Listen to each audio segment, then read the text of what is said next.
Their promotion is slick, promising world-class care and education, but these parents say their children received anything but at Guardian childcare.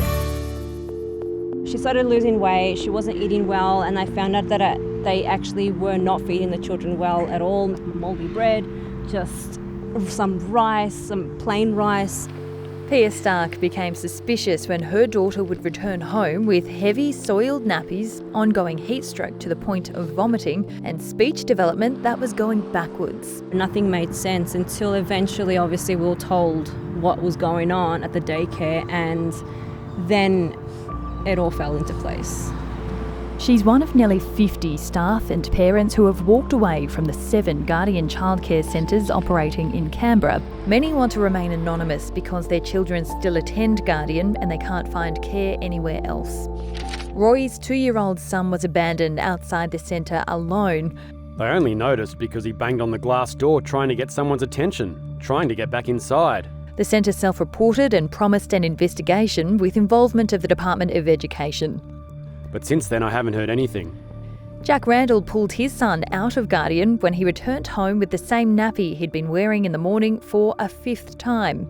There's also been a time when I've been offered someone else's kid, even after 3 times telling them I'm here for my son.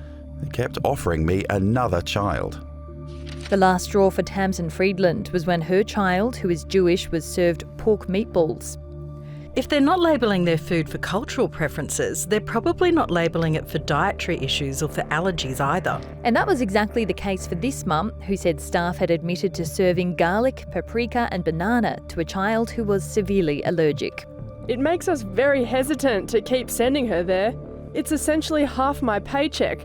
I don't believe for the rate that we're paying, we're getting the level of care that we would be expecting. In nearly every case, the problem started with the sudden exit of staff without warning.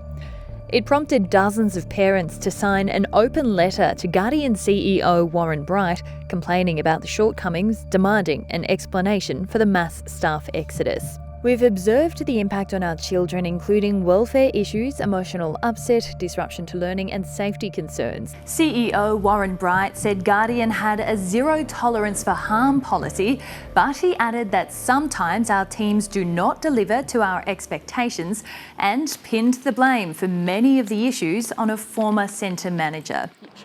Departing staff have also come forward with allegations centres were constantly caring for more children than they were legally allowed. I can't tell you the amount of times we were out of ratio because it was almost all of the time. It's absolutely a business where they're prioritising profit over children's safety now. It costs roughly up to $170 a day before subsidies for a spot at Guardian, but staff said not enough money was reinvested into the centre. We were running out of basic things like toilet paper and paper towel. Guardian said it was confident that claim was false and that it wasn't aware of educators spending their own money on supplies. CEO Warren Bright said staff retention was a sector-wide challenge, but the turnover in the ACT had now reached an all-time low of 15%. He also pointed to Guardian's whistleblower channel for staff to raise concerns. But when Jess raised her concerns with managers, she was dismissed.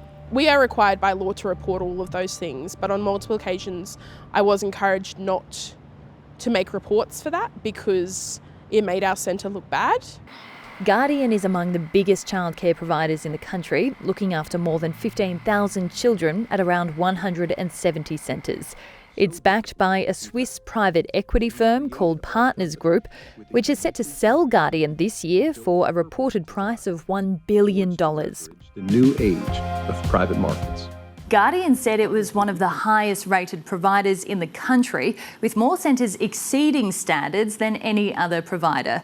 Warren Bright said staff were responsible for complying with policies and regulatory requirements and insisted that investment groups buying and selling Guardian for hundreds of millions of dollars over the past decade had not impacted its focus. Out of the 8 hours that I'm out, at work, I'm putting my daughter's life in somebody else's hand. But parents say there are still too many questions that have gone unanswered. Jade Toomey, ABC News, Canberra.